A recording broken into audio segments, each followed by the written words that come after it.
What's up, guys? Welcome back to the channel. So we're taking a look at Cyberpunk 2077 version 2.0 here on the Steam Deck. It's going to be SteamOS 3.4 versus 3.5 at 720p with both low and medium settings, FSR on and off, 4GB of VRAM set in the BIOS, and CryoUtilities on for both. We'll be windowed borderless 720p here, and these won't change at all. And when I refer to low settings, you'll be looking at a low custom here with FSR off, quality, or balanced, and everything turned down to low here. And as far as our medium, when we refer to that, it'll be the medium preset with FSR off, quality, or balanced. And the only thing turned off here is lens, flare, motion blur, everything else left alone for the medium preset there. And as we get into the benchmarks, which we'll take a close look at here, but we will start to speed through them a little bit as we go. Low FSR off in SteamOS 3.4 versus 3.5. Now, typically what I'm seeing between these two in almost any game I load up is a 1 to 3 average FPS difference, with anywhere from 5 to 10 FPS difference in certain areas where 3.5 might not dip or have as much trouble.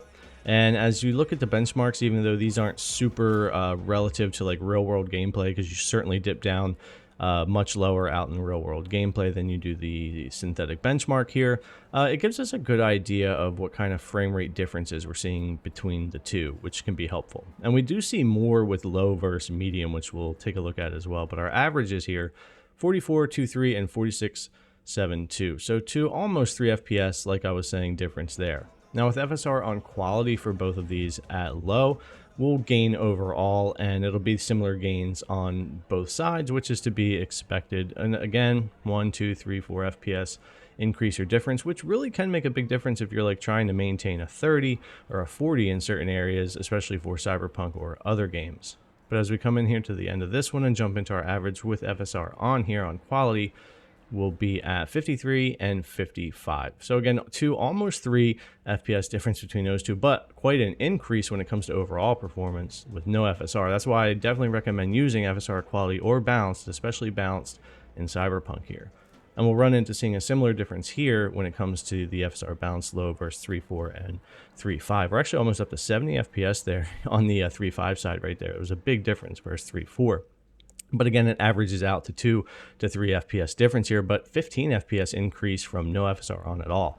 Now, medium with FSR off, 3.4 versus 3.5, we don't quite see the same amount of gains as we do on low. So definitely something more with what's happening there with the optimization and hitting things a little bit harder with that.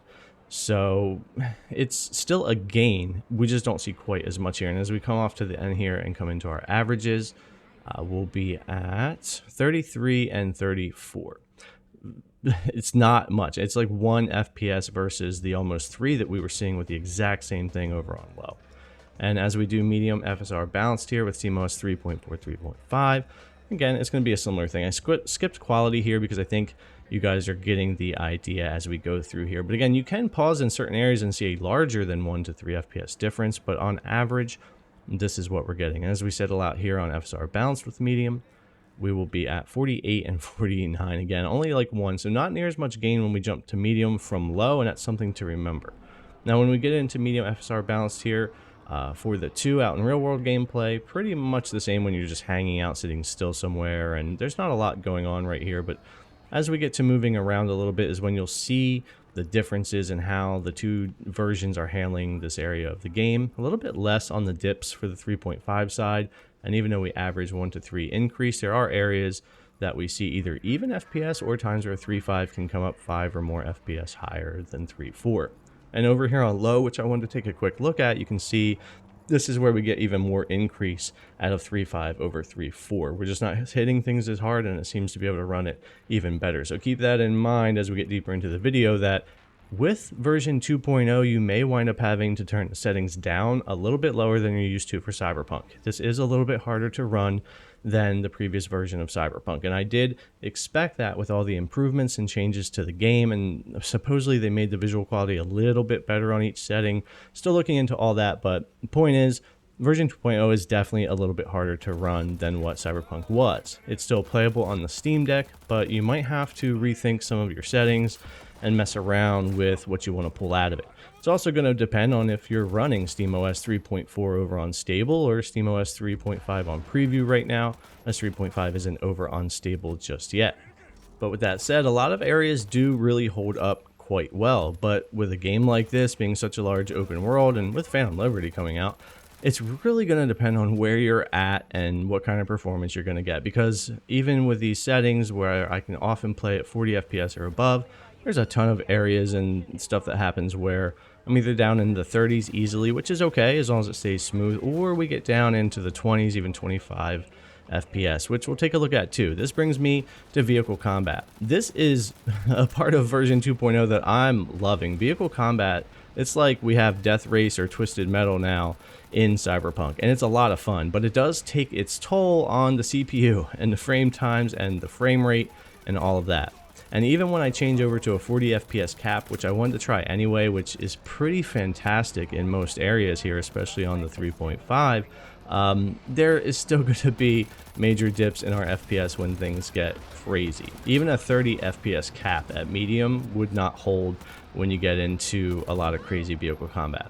Now, if I come down here to where I had a lot of NPCs and cop cars lined up, the CPU really takes a hit when we start, causing a lot of chaos. Now, it does hold pretty well, though. I was surprised at how well this held and ran, and it did feel pretty good to play this here. But even as things get crazier than this, we will dip below the 30 FPS mark. You would have to go into low settings from medium, and even at that, I'm not convinced the CPU would keep you going in areas like this where we dip down to 25. I've even seen 21, 22 in areas. When it just gets crazy, and I've had a lot going on screen, because I'm loving these kind of battles with the cars. It's something I'm doing a lot.